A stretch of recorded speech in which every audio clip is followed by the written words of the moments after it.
제가 택배로 보냈는데 그 택배 회사에서 그 비슷한 걸 전달했어요. 돼요, 안 돼요? 안 되죠. 내가 그 직접 담근 김치를 미국에 있는 딸한테 보내면 그 김치가 가야지 도중에 종갓집 김치가 가면은 안 되죠. 택배 회사가 저한테 이거 그렇게 같은 걸로 쳐주세요 이렇게 안 되잖아요. 근데 돈은 내가 보내는 게 가요? 아니면 그냥 은행에서 바꿔치기 한 돈이 가요? 은행에서 바꿔치기 한 돈이 갑니다. 왜냐하면 지난번 영상에서도 말씀드렸지만 돈은 종이가 문제가 아니라 장부였죠. 장부가 가는 겁니다. 이 송금 시스템은 인류의 하나의 굉장히 그 뛰어난 지적 작품이라고 할 수 있죠. 어떤 호모사피엔스의 여러 가지 능력이 결합이 되어야지만 할 수 있는 서비스입니다. 물건을 전달하는 거야. 그냥 똑똑한 머슴 하나 있으면 전달하겠죠. 성실하게 너 갖다 줘 하면 이렇게 들고 쭉 가잖아요. 그죠? 근데 돈을 보내는 것은 신뢰 시스템을 따라서 가겠죠. A한테 맡기면은 B가 제가 전달하고자 하는 C한테 전달하는데 A하고 B는 무슨 사이죠? 돈을 맡긴 사람하고 실제로 돈을 전달하는 사람하고 다른 사람이에요. 내가 한국에다가 돈을 맡긴 대상하고 미국에서 내가 내 딸한테 보낼 때 미국에서 내 딸한테 돈을 주는 주체하고는 다르죠. 근데 이 둘 사이에서 돈이 왔다 갔다 하게 할 수도 있지만 돈이 안 왔다 갔다 하게 할 수도 있겠죠. 돈이 왔다 갔다 하게 한다면 이 둘 사이에 신뢰가 별로 없는 거고요. 이 둘 사이에 신뢰가 있다면 돈이 직접 왔다 갔다 하지 않고 장부만 처리합니다. 그것도 한 달에 한 번씩이나 심지어는 1년에 한 번씩 장부를 처리하겠죠. 이것을 인간이 만들어냈다는 것에 대해서 굉장히 우리는 감동을 해야 됩니다. 추상화 능력에다가 장부를 조직화하는 능력이 있는 거예요. 근데 이 송금 서비스는 아무나 할 수는 없겠죠. 유럽의 영국에서 출발해가지고 소아시아, 레판토 지역까지 이 군대를 몰고 갈 그 십자군이라고 생각을 해보세요. 금괴를 그 군인들은 엄청나게 먹고 말도 먹어야 되기 때문에 돈이 많이 들잖아요. 그래서 유럽 대륙을 횡단하면서 돈이 많이 들어가기 때문에 영국에서 엄청나게 많은 금괴를 가지고 오겠죠. 그래서 바다를 딱 건넜어요. 그래서 프랑스에 딱 내려서부터 그 유럽을 관통할 때 그 금괴를 계속 들고 다니면 아마도 그 십자군은 유럽을 횡단하는 도중에 다 없어질 거예요. 도적들과 싸우느라고. 그래서 어떤 일을 했냐면 그 금괴를 프랑스 은행에다 딱 맡기고 증서를 딱 받습니다. 그리고 몸만 가고 그때 뭐 필요한 것만 갖고 가겠죠. 가다가 이탈리아 북부에 와가지고 은행에 가서 그 증서를 딱 내면 그 돈을 쓰는 거죠. 그러면 프랑스에 있는 은행하고 이탈리아 북부에 있는 은행하고 금이 왔다 갔다 안 했죠. 그냥 장부만 정리가 돼요. 왜냐하면 프랑스에서 이탈리아에 줄 금도 있겠지만 이탈리아에서 프랑스로 줄 금도 있거든요. 그래서 그냥 없어지겠죠. 그러면 프랑스에 있는 은행하고 이탈리아 은행 사이에는 어마어마한 신뢰가 있어야 되죠. 그래서 이것은 아무나 못했고요. 특별한 집단들이 할 수 있었어요. 십자군 같은 경우에는 템플 기사단이라고 해가지고 성전 기사단들이 이 일을 했고 또 유대인들이 많이 이런 일을 했습니다. 그러니까 소규모의 결속력이 굉장히 뛰어난 집단이 이런 일을 할 수가 있었죠. 결속력이 뛰어난 집단이 이 일을 할 수 있었던 이유는 응징을 할 수 있기 때문에 그렇습니다. 그래서 만약에 미국에 있는 우리 딸한테 돈을 보내야 되는데 은행망을 이용할 수가 없어요. 어떤 이유로? 예를 들어서 한도를 초과했을 수도 있겠죠. 그래서 제가 한국의 환치기 업자한테 돈을 맡기고 우리 딸은 미국에 있는 환치기 업자한테 돈을 받는데 이 한국에 있는 환치기 업자하고 미국에 있는 환치기 업자 사이에서 장부가 조정이 돼야 되는데 만약에 한국에 있는 환치기 업자가 어떤 이유로다가 내가 준 돈을 미국에 있는 환치기 업자한테 전달을 안 했어요. 그러면 우리 딸은 돈을 받아요, 못 받아요? 그래도 받습니다. 그럼 누가 손해를 본 거예요? 미국에 있는 환치기 업자가 손해를 봤죠. 그러면 이제 미국에 있는 환치기 업자가 어떻게 하겠죠? 한국의 환치기 업자를 어떤 식으로든 응징을 합니다.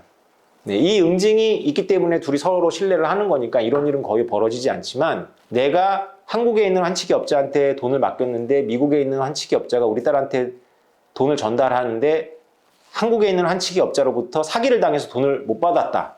그럼에도 불구하고 우리 딸한테 돈을 전달하는 것을 변제의 최종성이라고 합니다. 결제의 최종성이라고도 해요. 이것을 결제의 최종성을 여러분들이 찾아보면 전 세계에는 은행망이 있잖아요. 은행망들이 쭉 있는데 내가 돈을 누구한테 보내려고 입금을 했는데 이 중간에 여러 은행을 거쳐가면서 그 은행 중에 하나가 도산을 했어. 없어졌어. 그러면 내 돈도 전달이 안 돼야 되는데 내 돈을 최종적으로 수령하는 사람한테 전달이 되도록 하는 강제적인 시스템을 결제의 최종성이라고 말합니다. 그러니까 결제의 최종성을 지키지 않으면 어떤 일이 벌어질까요? 우리가 금융 시스템만 전체를 믿을 수가 없는 겁니다. 그래서 금융 시스템은 제 주변에도 이제 무역을 하시는 분들이 이제 그 피싱을 당해가지고 외국에 잘못된 송금을 했어요. 그래서 잘못된 송금을 하면 그 은행들이 아직 지급하기 전에 멈추게 한 다음에 되찾을 수 있어야 되는데 그 굉장히 어렵습니다. 은행망은 기본적으로 결제 최종성 때문에 차고 송금이나 사기에 의한 송금이라고 하더라도 송금은 이루어지고 소송은 은행망 바깥에서 하라라는 것이 원칙이에요. 사실은 왜 이렇게 해야 되냐면 이런 원칙을 고수하지 않으면 은행망이 돈을 못 보내요. 그냥 보내놓고 전부 멈춰달라고 하고 보내놓고 나 피싱 당했어요. 보내놓고 나 사기 당했어요. 보내놓고 소송하니까 일단 보류해 주세요. 이렇게 해버리면 은행망 전체가 마비가 되겠죠. 그래서 아주 예외적인 경우가 아니면 그냥 은행망에 송금을 하면 결제의 최종성에 의해서 수령하게 되어 있고 그것이 만약에 착오였거나 사기였다면 은행망을 놔두고 은행망 바깥에서 조정하도록 되어 있는 거죠. 이것을 결제의 최종성이라고 합니다. 결제의 최종성은 환치기업자들에게는 이게 목숨하고 바꿀 수밖에 없는 하나의 명예문화이자 하나의 신뢰의 근간이고요. 은행망들도 이 결제의 최종성을 보장하기 위해서 법으로다가 이것을 보장하고 있습니다. 다시 말해서 최종 소비자들한테는 어떤 형태로건 간에 부담을 주지 않고 은행망이 이것을 해결하겠다. 환치기업자들이 그렇게 한다. 이렇게 생각하시면 됩니다. 그래서 은행 송금 시스템을 유지하는 것은 바로 이 결제의 최종성을 보장하느냐에 거의 달려있고 이 결제의 최종성을 보장하기 위해서는 아주 원초적이고 잔인한 폭력에 의지하든지 아니면 법으로 엄격하게 의지하든지 두 가지 중에 하나 혹은 둘 다를 가지고만이 지켜질 수가 있는데 2017년도에 미국 SEC 의장인 클레이튼이 미국 월가에 비트코인과 크립토커런시 암호화폐에 대해서 레터를 보내면서 네 가지 특징을 언급하면서 비트코인과 암호화폐는 결제의 최종성을 갖고 있다고 말했어요. 놀라운 일이죠. 미국의 주무관청이에요. 지금 비트코인과 이더리움과 이런 것들의 주무관청이 전 세계에 없는데 굳이 하나를 언급한다면 미국의 증권거래위원회가 주무관청인데 그 주무관청의 당시 짱이 비트코인은 결제의 최종성을 가지고 있다라고 말한 것을 별로 사람들이 주목을 하지 않는데 이게 어마어마한 의미가 있는 사건입니다. 비트코인은 국가가 보증을 합니까? 안 합니까? 안 하죠. 비트코인은 폭력에 의지합니까? 안 합니까? 안 하죠. 국가에도 의지하지 않고 폭력에도 의지하지 않는데 무엇을 보증한다고요? 결제의 최종성을 보증합니다. 어마어마한 발명이죠. 비트코인을 규제하려고 정부들이 뭘 하나요? 거래소를 규제하죠. 일반인들이 이렇게 알고 있죠.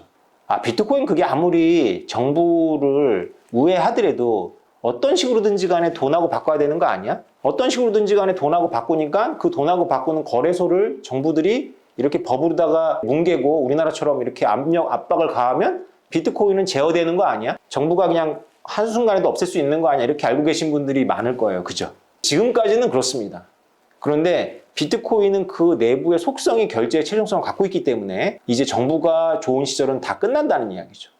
이게 중요한 겁니다. 우리 딸이 만약에 아프리카로 봉사활동을 갔다가 여러 가지 이유로다가 어떤 마을에 고립이 됐어요. 그 마을에 고립이 돼서 우리 딸이 저한테 SOS를 쳤습니다. 아빠 돈을 보내줘야 돼. 내가 이 부족 사람들한테 양도 얻어먹고 잠도 얻어 잘 수 있어. 여러분들은 뭘로 보낼 거예요? 원화? 그건 아니겠죠? 원화는 아니라는 거 알겠죠? 그 부족 사람들이 원화는 취급 안 합니다. 달러는 되게 좋은데 달러는 은행 가야 되니까 딸이 은행까지 나갈 수 있으면 이런 어려움을 호소 안 하겠죠. 금을 보내면 좋은데 금을 제가 가져갈 수 있으면 딸을 데리고 오겠죠. 비트코인은 어떤가요? 여러분들 여기서는 웃을 거예요. 비트코인? 달러도 안 되는데 비트코인? 비트코인은 은행을 통해서 가나요? 핸드폰을 통해서 갑니다. 근데 그 부족 사람이 핸드폰을 가질 가능성이 되게 높아요. 통계에 의하면. 그럼 우리 딸도 그 부족 사람한테 핸드폰으로다가 비트코인 전달할 수 있거든요? 그럼 여러분 이런 생각하죠. 그 사람이 왜 비트코인을 받아줘? 제가 비트코인을 공부했던 2017년에는 이런 질문을 하면 제가 이 부분을 뚫어드리기가 너무 어려웠어요. 왜냐? 사실과 너무 다르다라고, 현실과 너무 다르다라고 사람들이 생각할 것 같았어요. 물론 저는 그때도 견제의 최종성을 알고 있었습니다.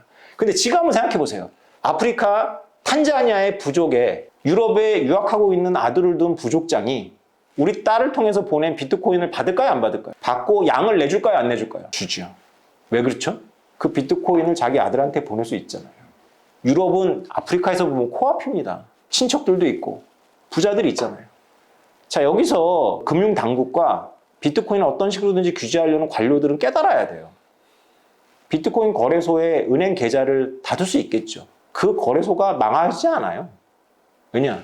사람들은 이미 비트코인을 보내서 거래소에 넣고 비트코인을 가상 원화로 바꾼 다음에, 가상 원화라는 것은 내가 그 원화로 리펀드를 못 받는 겁니다. 내가 거래소에는 내 원화가 있는데 100만 원 있는데 그 거래소에는 은행 거래가 안 되기 때문에 제가 그 돈을 받을 방법은 없어요. 근데 그 100만 원 가지고 넣어놓고 있다가 비트코인 오를 것 같으면 비트코인 샀다가 다시 팔았다가 이더리움으로 바꿨다가 다른 코인 샀다가 막 왔다 갔다 할 수 있잖아요. 그리고 코인으로 바꾸기만 하면 어떻게 돼요? 은행망을 통하지 않고 마구마구 스마트폰으로 돌아다닐 수 있죠.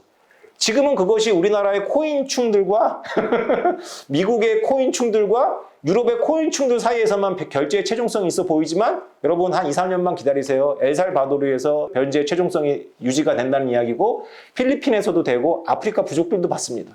은행망을 전혀 통과하지 않고 모바일을 통해서 이것이 가기 때문에 제가 드디어 봉사활동에 가서 고립된 우리 딸한테 보낼 수 있는 전송수단이 생긴 겁니다. 역사상 처음. 이 변제의 최종성을 유지하기 위해서 뭐가 동원되지 않는다? 법이나 폭력이 동원되지 않고 그냥 제가 물건 보내듯이 금 보내듯이 보낸 걸 우리 딸이 받아서 부족장한테 주고 양을 바꿔서 먹고 그 어려운 시기를 보내고 다시 문명사회로 돌아올 수 있게 된다는 겁니다. 그 부족에 스마트폰 2개만 있으면 돼요. 혹은 하나나. 여러분 이것을 들으면서도 전율을 느끼지 못한다면 인생을 모르거나 아니면 세상을 모르거나 아니면 아는 게 아무것도 없거나 셋 중에 하나입니다. 비트코인은 그래서 문명사적 사건입니다. 제가 비트코인을 공부하던 2017년도에 비트코이너들 사이에서 비트코인은 인터넷의 발명에 버금가냐 쿠덴베르크의 활자 기술의 발명에 버금가냐 가지고 웃지 못할 논쟁이 있었어요. 저는 당연히 인터넷 수준이 아니라 쿠덴베르크의 활자 발명과 거의 비슷하다라고 주장을 하는 입장입니다. 여러분들이 아마 이 변제의 최종성에 대해서 깊이 알면 알수록 전율을 느끼셔야 돼요. 어마어마한 사건입니다. 만약에 비트코인이 영원이라면 이런 일은 아무 의미가 없어요. 근데 현실의 비트코인은 얼마죠? 3,900만 원짜리 비트코인이 변제의 최종성을 갖고 있어요. 그것도 법이나 폭력에 의지하지 않는 변제의 최종성. 지구를 바꿀까요? 안 바꿀까요? 바꿉니다. 지구를 바꿉니다. 이걸 단호하게 말씀드릴 수가 있는 거예요.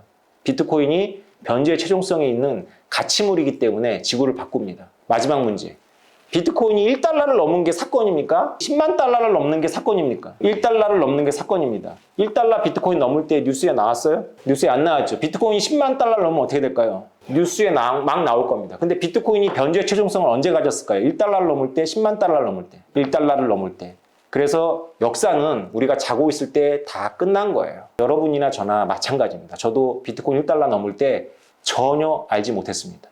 같은 입장이니까 억울해하지 마시고 변제의 최종성을 갖고 있는 비트코인이 1달러를 넘었다는 것에만 집중을 해야 되고 다시 머릿속에서 제발 비트코인이 1달러도 못 넘은 것 같은 그런 가정들을 무시하시면 됩니다. 비트코인이 아무것도 아닌 걸 암호로 잠궈서 아무것도 안 담긴 거를 이렇게 보내네? 이거 사기 아니야?